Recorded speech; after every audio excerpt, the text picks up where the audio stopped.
So every 4 years, I find myself, at least since 2000, I find myself in the great state of Iowa, going to various events and eating at the many awesome steakhouses that they have there. Every 4 years prior to this year, when they canceled the event, found myself at the Iowa State Fair at the straw poll that they had in Ames, eating ridiculous fried foods, fried Oreos, fried Snickers, fried. It's just you would always come back from that thing not feeling quite right for about a week afterwards. Anyway, that's of course part of the long-standing primary process that's been developed in this nation. We go to Iowa first, then we go to New Hampshire, and then we go to South Carolina. At least there we get to eat some awesome barbecue. But our next panel is going to debate whether that system needs to change. Do we need to continue to have Iowa first, then New Hampshire, then South Carolina? Do we need to have caucuses at all? Do we need to change everything to a primary? Do we need to make more of our primaries closed primaries instead of open primaries? These sorts of questions have been floating around for years and years and years, and I think that after this year, there's going to be a long, hard look at some serious reforms to that. So the next panel is going to debate what some of those changes are. Do they need to happen? Do we need to leave it the way it is? And so I am honored to welcome to the stage one of my colleagues at Hot Air, Larry O'Connor, radio host Steve Deace, who I believe is based in Iowa, and one of our front page contributors from Red State, Jay Caruso. Let's welcome them to the stage. Thank you, sir. Thank you. Thank you. Thank you, man. I'm Larry O'Connor. I'm editor-at-large at Hot Air since April, and I love being there, and I love being part of the Town Hall Red State, all of the sites, 17,000 sites the Town Hall is in charge of. And I also am a radio host in Washington, D.C.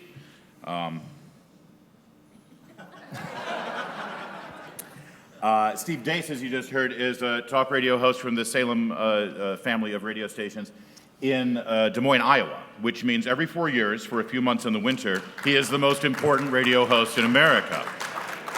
Is that right? We will discuss that in a moment. And Jay Caruso is one of the more prominent bylines at Red State, although you've only been there since September, but I see your stuff flying through my Facebook feed all the time, which means you're doing something right or you're pissing all the right people off. How many here right now, by a show of hands, are completely satisfied with the primary process for the Republican Party 2016? We all hate it, don't we? Thank you. So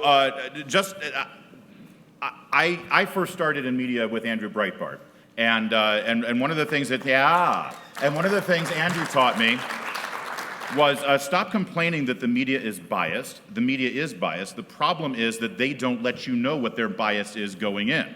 So I'm going to let you know what my bias is as the moderator. I voted for Ted Cruz in the primary, and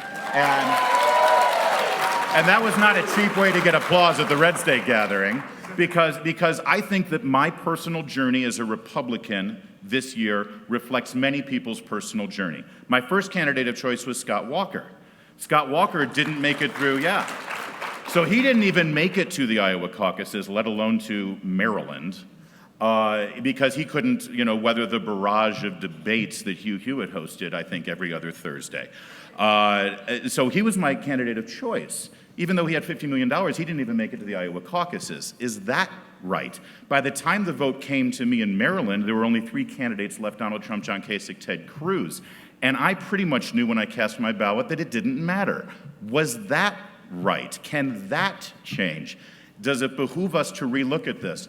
And the other thing was, when I walked up to my ballot place, I found that many of the people that were voting with me, even though it was Montgomery County, Maryland, so the Republican Party meets in a phone booth, there were people grabbing ballots for the Republican primary who weren't Republicans. Is that right?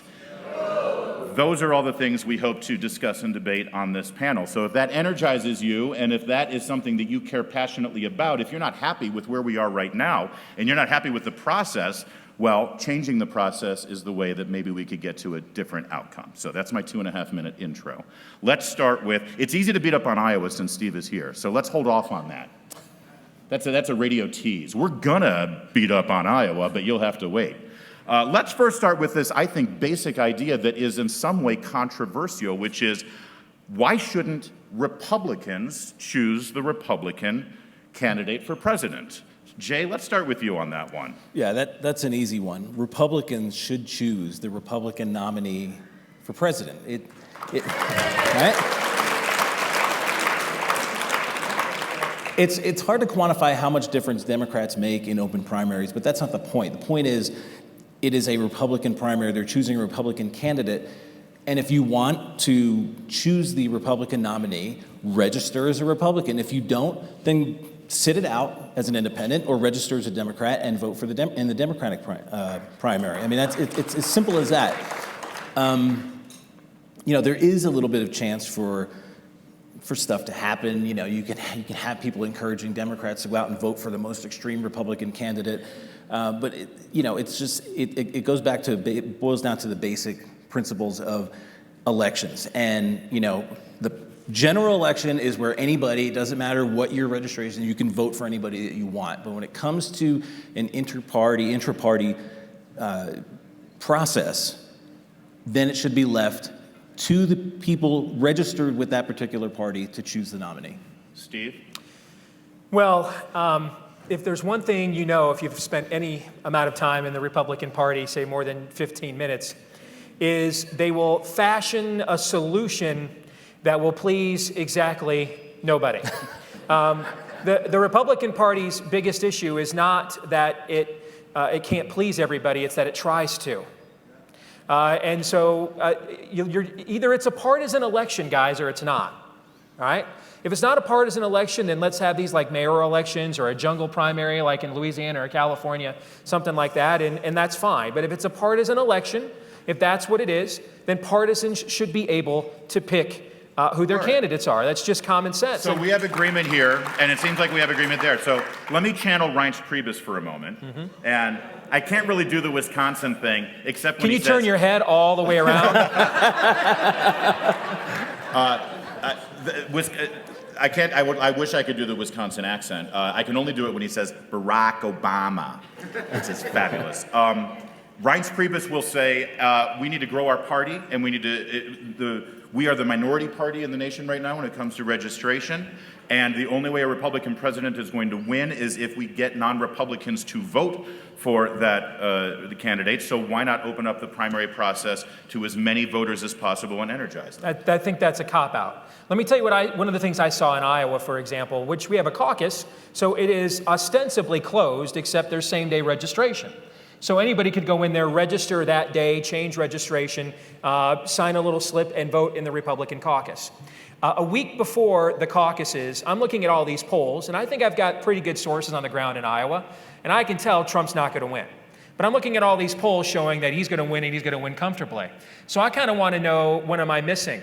So I sent somebody as a mole into Trump HQ to volunteer to staff, to go to the call center for the last week of Iowa. And I was actually going to write an article about this. And when he reported back to me how bad and disorganized they were, I decided I didn't want to write an article and alert him to the fact of where they were actually at, just let it play itself out. But one of the things he reported back to me was when they were at the call center, they were targeting specifically Bernie Sanders and Hillary Clinton voters. That he was trained specifically that the three candidates that a lot of the people they're calling on have it down to are Trump, Bernie, and Hillary. Now keep in mind, this is a caucus, so it already has a minimal turnout. This is where Republican organization matters the most, Jay. And even in that process, we had the guy who's the Republican nominee now actively targeting leftist voters to come into the caucus process and infiltrate it. So like many of the things Reince Priebus has said in the past year, that's a complete cop-out at best, dishonest at worst. Ultimately, those Bernie and Hillary supporters are going to vote for Bernie or Hillary. Exactly. They're not going to vote for the Republican nominee, no matter who it is. So why bother targeting them? You have to get, and this is where the Republican Party needs to improve so bad. They need to improve with their data. And they've got to get people who are on the fence out to the polls. And you do that in the general. Let the partisan people, let the party people, the ones who are involved with it every day, they're the ones that are going to go out and choose the nominee. But everybody should get involved, but at the same time, there's got to be a targeted process, and I don't think they're doing that very well. Can I follow up with what he said real quick? All right. I think there's a reason why they don't do what Jay just said, which seems like simple common sense. And I'm a big believer in Occam's razor. So after you eliminate all other possibilities, the simplest solution must be true. And you go back to the convention that we just had, and you saw how quickly the Republican Party mobilized to stop the Free the Delegates movement that originated, one of the states that originated was here in Colorado. And you saw them go to the wall to protect Trump in that process. When was the last time you saw them go to the wall to defeat Barack Obama? When was the last time you saw them go to the wall to win something in Congress? They haven't gone to the wall, I would argue, since they wanted to invade Iraq 15 years ago. That was the last time they went to the wall about something. So what you learn about the Republicans is they would rather, the people running this party, I really believe this, they would rather lose elections than lose control of the party. All right. Getting back to our primary topic, though, and it is tangentially related to that. Well, no, it is. I mean, next time you ask permission to follow up, I'm going to say I've got to get all these things in the bank before you guys gang up on Iowa. Yeah. All right. So I'm notching. Which brings us to Iowa. On the tote board. No, actually, which brings us to, you just talked about the Free the Delegate movement, so let's go right to that. So as I mentioned, I voted for Ted Cruz. But guess what? I have to be an honest observer of what went on this last year. And I've got to say that if I were a voter in New Hampshire, and I saw, or Colorado, Trump won in Colorado, right? No. Oh, excuse me, I'm sorry. I'm sorry, all right. Give me a Trump state. All right, let's stick with New Hampshire. If I were a voter in New Hampshire and I worked for Donald Trump and I mobilized for Donald Trump and I volunteered for Donald Trump and I knocked on doors for Donald Trump, and we had our primary day, and we had Wolf Blitzer's countdown clock, and he peed his pants when it was time to tell us the results. Why, he gets excited, doesn't he, that Wolf Blitzer? And we had all the debates, and we had all the money, and we had all the TV ads, and everything was building up, and we had our winner, and we had our victory speeches, and we got our consolation speeches, and it's over, and New Hampshire is done, and the delegates go to Donald Trump. And then 3 months later, there's a convention, and because Ted Cruz has incredible organizational skills, he gets a whole bunch of Ted Cruz delegates to represent New Hampshire at the convention. Guess what? That seems really wrong. Now, I know it's the rules, but what we're discussing right now is whether these rules are right. Is that right? That at a convention, months after the primary, after the people have voted, that the delegates can be chosen for a candidate that the people did not choose? Well, that's a matter of, are they going to change it? It's true. If I went into a booth and I voted for Ted Cruz, and let's reverse it, because you could say it could be Donald Trump, but it could have happened to Ted Cruz. So let's say you voted for Ted Cruz, and then 3 months later there's a convention, and somehow or another Donald Trump's people organized and they were able to get the delegates. So I think one of the things that needs to change is these arcane processes that we have. This should be a lot simpler, a lot easier for people to do. It's primary day, it's caucus day, we're going to go in, who are you voting for? This is who wins. That's where the delegates go. It's simplicity. It shouldn't be as arcane as it is. And some states are simple, but some of these states it's ridiculous trying to follow how it's supposed to work. Which brings us to Iowa. Well, again, the delegate process, I agree that the rules are arcane and they should be streamlined. Completely agree with that. I think really what we're asking is, what is the purpose of a delegate? I think that's really the debate. So if you want rubber stampers, call them rubber stampers. We have an electoral college for a reason. Let me give you a hypothetical, Larry.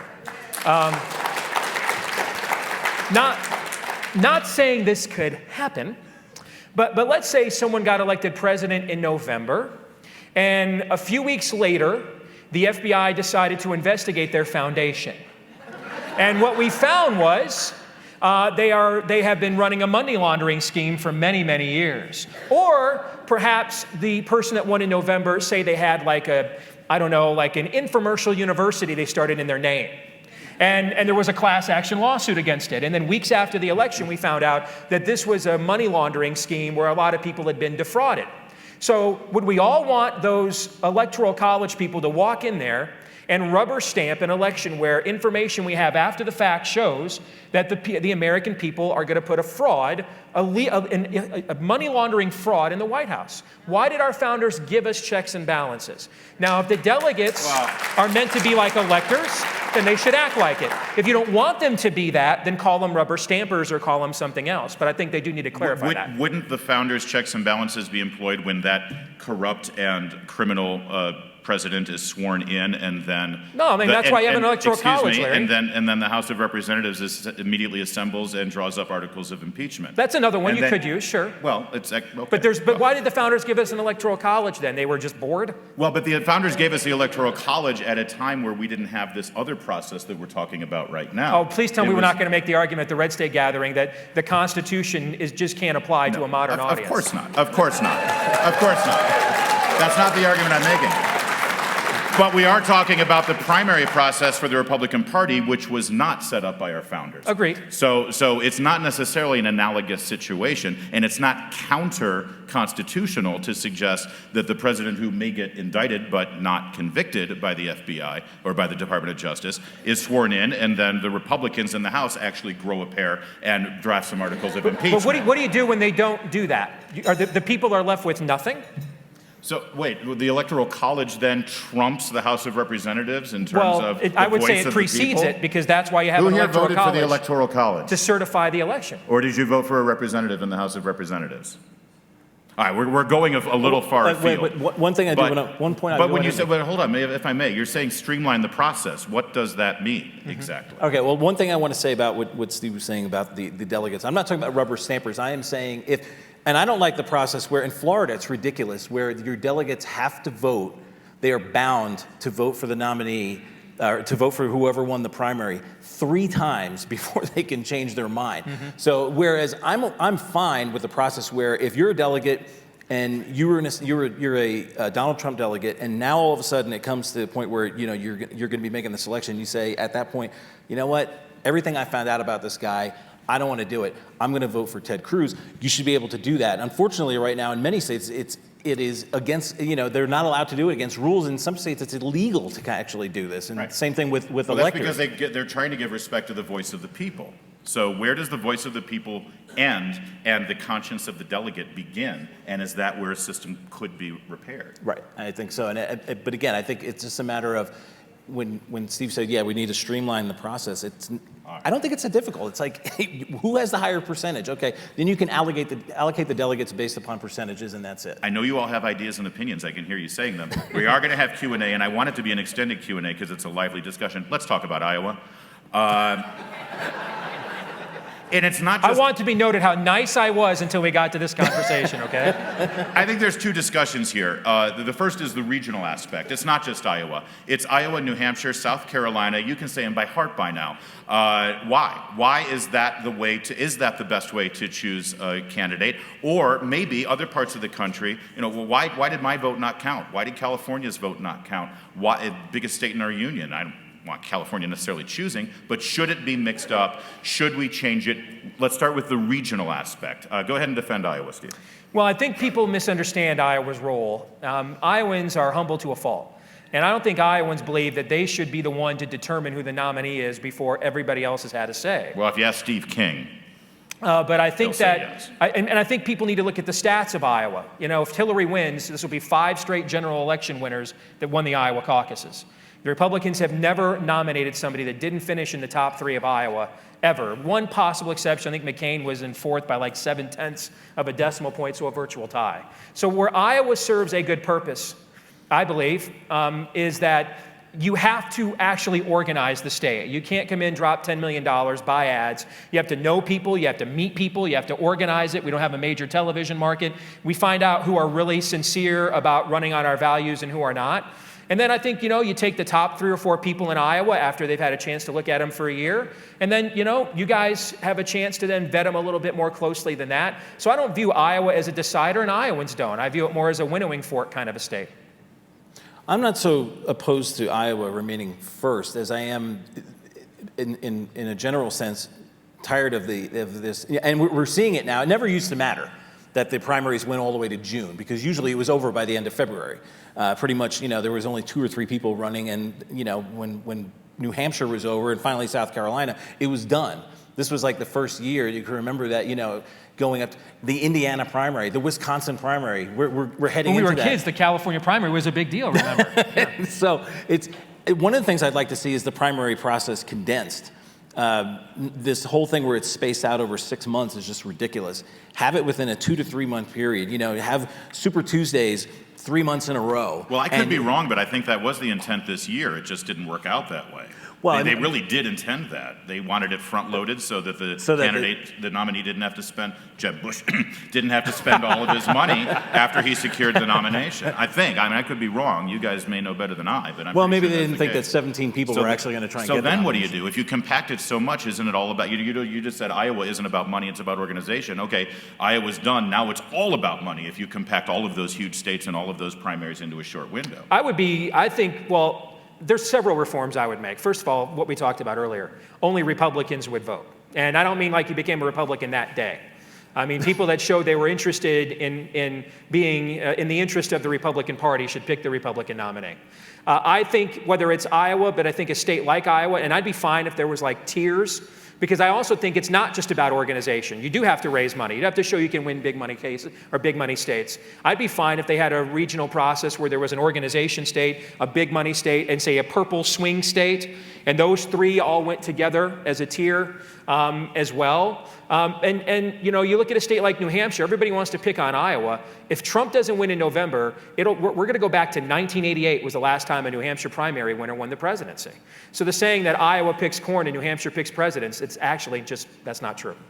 Oh, when you say what did you say, the top 3 finishers in Iowa ended up being the nominee? Yeah, there's never been someone who didn't finish in the top 3 in Iowa who did not win the Republican nomination. Is that a reflection of the wisdom of Iowa voters, or is that a reflection of the media importance on Iowa being overconflated? Yes, I think listen, I was just telling some people here yesterday, Larry, that I'm on about 64 radio stations, I think, right now for Salem. I think Mike Gallagher's on 200 more stations than me. If I was on 265, one more than Mike Gallagher, but I lived in one state over in Nebraska, there is no way I would get the access to the system. There's no way you would want the Rolodex that I have in my phone right here in my pocket right now. All right, so there's of course Iowa is overinflated. Anywhere we go first, though, is going to be overinflated. Now, one more thing I would mention really quick. The thing I don't understand is this. You have one really last remaining urban red state in the union, and that's Texas, large state. Why in the world they are not given a preeminent say in who the Republican nominee is beyond me. I don't understand that. All right. If you want to line up for questions, I have one more challenge for the panel, but if you can line up for questions, if you have questions. But I really do want to stress the word questions. Again, we have this Facebook thing out here. I know you have a lot on your mind. You guys are active and energetic red state readers and commenters. This isn't the comment section on a blog. If you want to rant and give us your opinion, that's what the Facebook rant is for, and frankly, more people than in this room will hear that. One more challenge before we get to questions. I think many people would agree that we had a whole lot too many candidates this time around, right? I mean, the debates were unwieldy, and I've always been, someone says, we got to get rid of some of these candidates. Well, who decides that? Mm-hmm. The voters should decide that, obviously, in the process in some way, but maybe I'll rethink that. Should there be a decider about, okay, guys, come on, we got to get together, get in a room, do a Hunger Games thing, and figure out who actually gets to be a candidate, so that we actually have a chance of not killing ourselves during the process. What do you think? We'll start with Steve.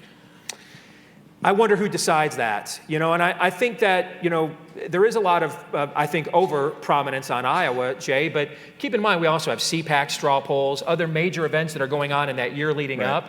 Scott Walker was actually fairly well organized in Iowa. Other than Ted Cruz, he had the best organization in Iowa when he dropped out.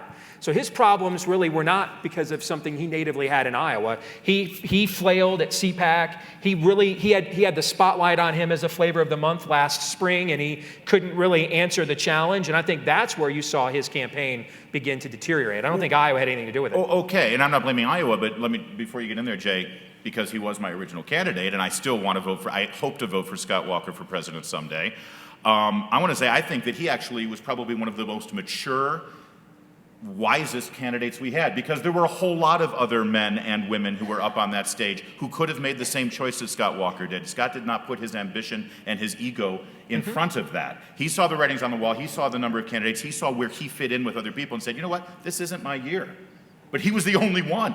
Right. Well, the other thing is the Walker campaign they went through all of their money very quickly, and a lot of people assume that because they're super PACs that can raise tens of millions of dollars, but super PACs cannot go to pay for campaign staff or anything in any of the states. It can only be used as a kind of like a third party, promotional thing. So that was another issue. I don't think there should be any mechanism to limit the number of candidates, but there should be, people were talking about it. Let's go back to the smoky room, you get a bunch of people in there and say, you know what, you, and you, sit it out this year. Let's let these guys do it, and then you can come back. And if they decide that they're going to run anyway, fine. But, in the end, there has to be some kind of maybe people coming together and saying, look, we can't have 17 people up on that damn stage this year. Let's limit it to 5, How you do that, I don't know. It's got to be a discussion. But it should be part of the conversation. Yes. One of the problems we have with what Jay's talking about, which I completely agree with, is, you look at Ben Carson's campaign,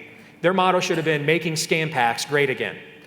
You look at what Mike Huckabee did, was parlay 0.5% in Iowa into becoming a contributor on Fox News. There are so many other reasons to run for president, so many other things that you can do that make huge bank or raise your career profile, right, that's where that incentive remains for all these people to jump in. They'll be talk radio hosts next year. All right, so hopefully we have stimulated some ideas in government, and I want to once again apologize for suggesting that Trump won Colorado. Okay, go ahead.